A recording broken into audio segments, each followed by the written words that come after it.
Hi guys, and welcome back to our channel, English for All Learners. Today's topic is New York slang, part 2. You'll learn another 15 slang terms, their definitions, and how to use them in a sentence. Are you ready? Let's begin.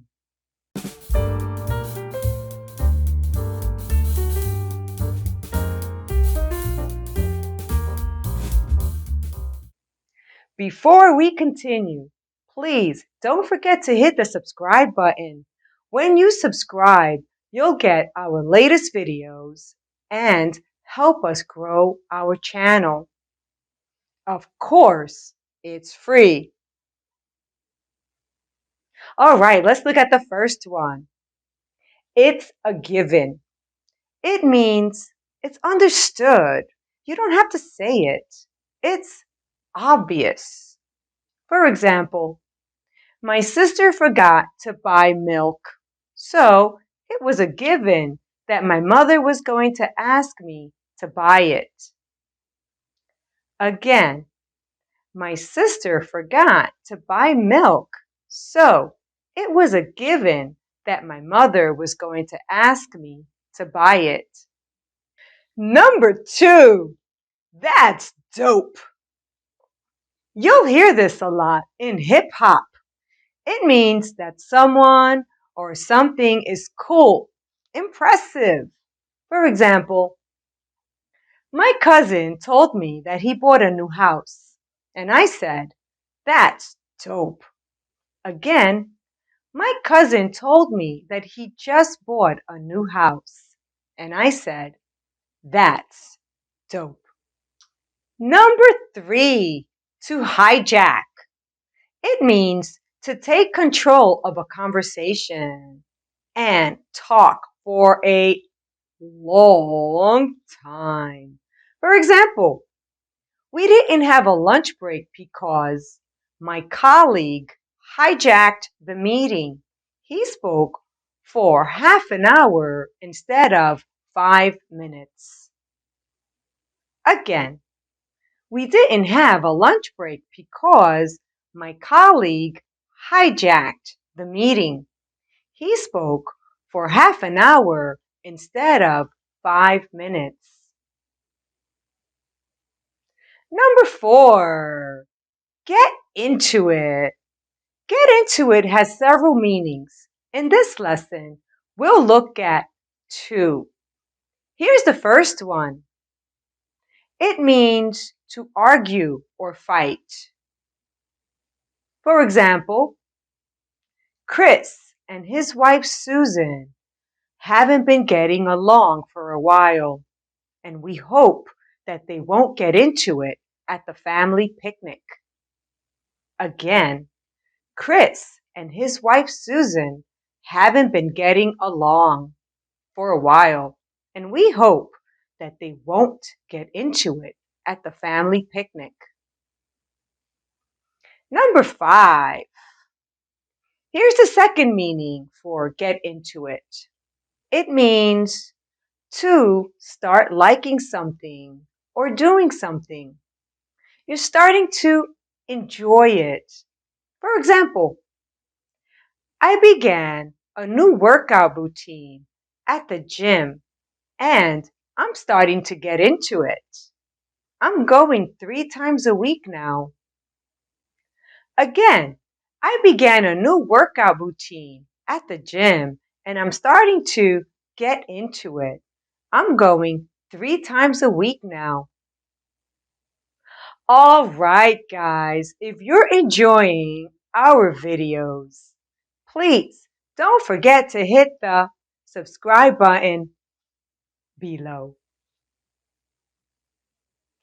Wiggle room.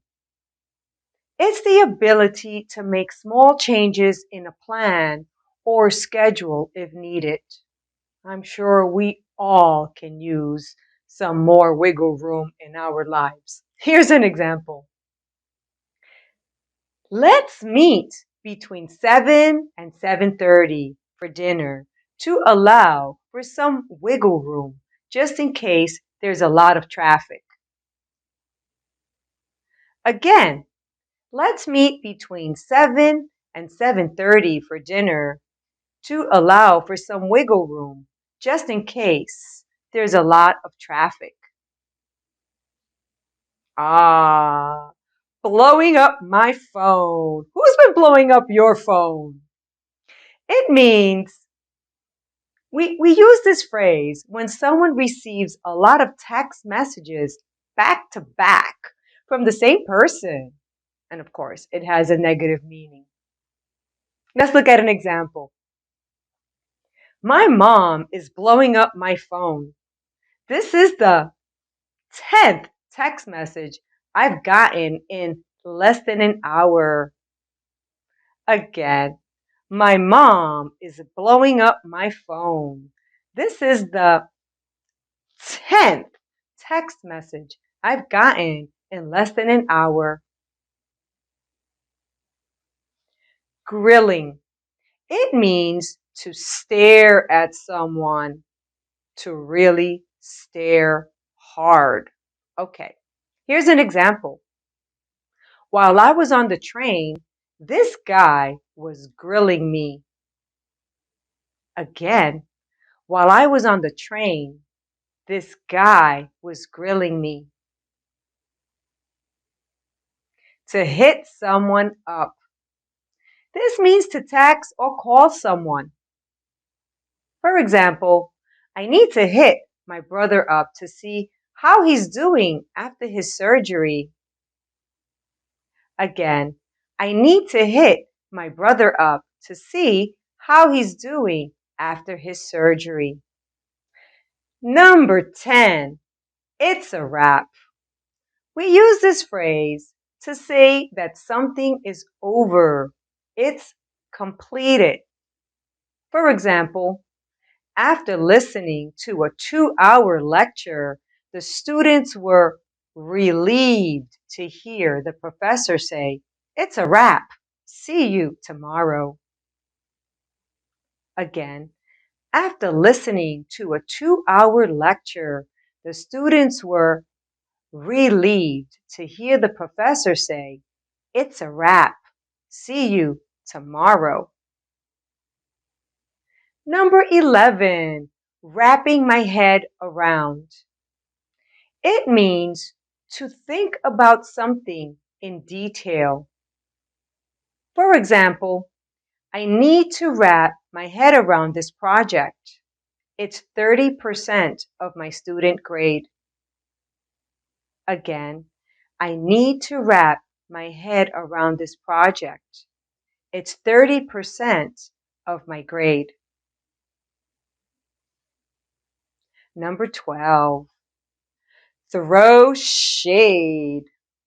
To throw shade means to belittle or show disapproval verbally or non-verbally.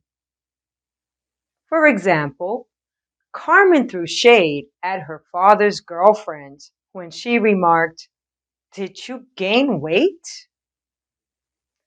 Again, Carmen threw shade at her father's girlfriend when she remarked, "Did you gain weight?" Bugging! We use this term when someone says something outrageous. For example, the manager asked Michael to work overtime without pay, and he said, "What? Are you bugging?"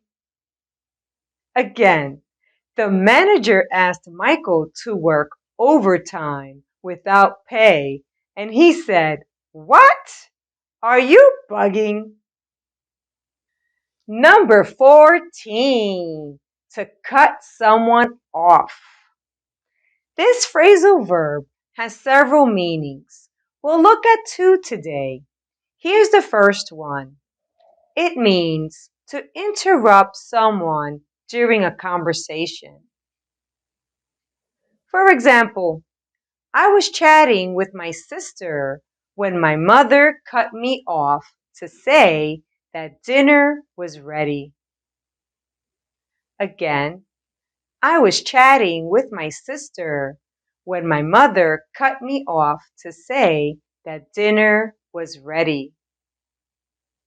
Last but not least, number 15, to cut someone off. Here's the second meaning. It means to stop talking to someone. For example, I cut Maria off because she was disrespectful. Again, I cut Maria off because she was disrespectful. Before I leave you, just a couple of things. Number one, if you enjoyed today's lesson and haven't subscribed, please do so now. When you subscribe, you will get our latest videos and help us grow our channel. Number two, I'd love to hear from you. Did you like the video? A thumbs up? A thumbs down? I'm curious. How many did you already know? Which one was your favorite? Your least favorite? Did we miss one? Which ones should we add to our next video? Please share your comments below. Thank you for watching our channel. See you later.